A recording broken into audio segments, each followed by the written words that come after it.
मैं अनु Bhatnagar assistant professor हूँ Biyani group of colleges में और मेरा फील्ड ऑफ स्पेशलाइजेशन है इंग्लिश लिटरेचर। लेकिन I am here today to meet all the students जिन्हें इंग्लिश से थोड़ा डर लगता है। मैं आपको बताना चाहूँगी कि इंग्लिश को इफ़ेक्टिवली अपने लाइफ में लाने का कौन सा सबसे आसान तरीका होता है। The best way for us as Indians जिनकी फर्स्ट लैंग्वेज इंग्लिश नहीं है and who have our own mother tongues is कि हम इंग्लिश को एक सिंपल तरीके से अपने लाइफ में धीरे धीरे बहुत ग्रेजुअली आने दें। How is it possible? सम में से ये इसी तरह से पॉसिबल है अगर हम एक बायलिंगुअल अप्रोच रखें। What is bilingual approach? सम में आस्क। बायलिंगुअल अप्रोच का मतलब होता है कि आप हमेशा इस बात को अपने ध्यान में रखें कि हमारी मदर टंग और इंग्लिश दो सेपरेट लैंग्वेजेस हैं।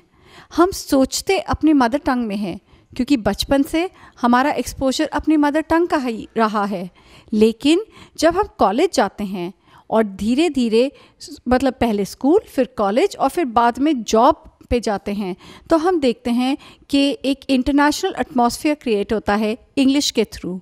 सो we should not shy away from English. हमें इंग्लिश से घबराना नहीं चाहिए, हमें उसे ग्रेजुअली एक्सेप्ट करना चाहिए। Think in Hindi, it's fine. Think in Marathi, it's okay.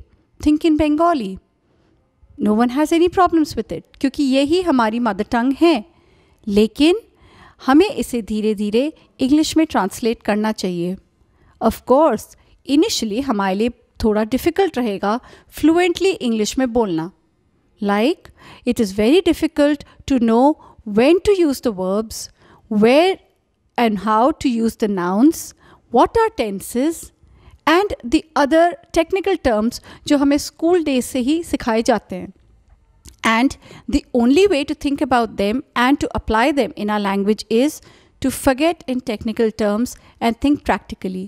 Practically अगर हम ये अप्रोच डेवलप कर लें कि सोचेंगे हम अपनी मदर टंग में, बोलेंगे अपने मदर टंग में, लेकिन बीच बीच में जहाँ हो सकेगा जितना हो सकेगा तो जो की टर्म्स हैं वो हम इंग्लिश में बोलेंगे, तो ना केवल हम ये सीखेंगे कि इम्पॉर्टेंट की वर्ड्स को कहाँ और किस तरह से लैंग्वेज के अंदर इंटीग्रेट करें, बट धीरे धीरे हम ये भी सीखेंगे कि हिंदी और English, Hindi for example I mean लेके एक कॉम्पोजिट नई लैंग्वेज बना सकते हैं जिससे हमारी इंग्लिश की वोकैबुलरी भी डेवलप होगी और हमारा हिंदी का बोलना भी हैम्परिंग नहीं लगेगा किसी को भी।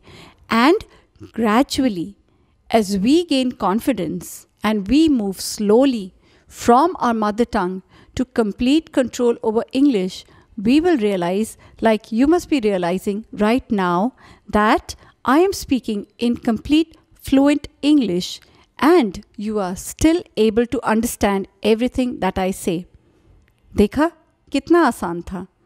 सिर्फ हमें ज़रूरत है हमारे अंदर कॉन्फिडेंस रहे, जहाँ हम हिंदी में बोल सके वहाँ हम हिंदी में बोलें, जहाँ हम उसमें इंग्लिश वर्ड्स ला सकें इंग्लिश वर्ड्स ले आएँ, और जब हमें लगे कि अब हमारे अंदर मेंटल ब्लॉकेज आ रहा है, हम इंग्लिश का वर्ड नहीं सोच पा रहे हैं, तो बहुत कन्वीनियंटली हम वापस अपनी मदर टंग में आ जाएं, लेकिन बोलना ना रोकें।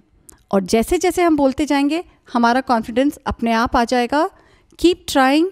All the best, and for more details about our courses and to be able to contact me in person, you can always log on to www.biyanicolleges.org or www.gurukpo.com.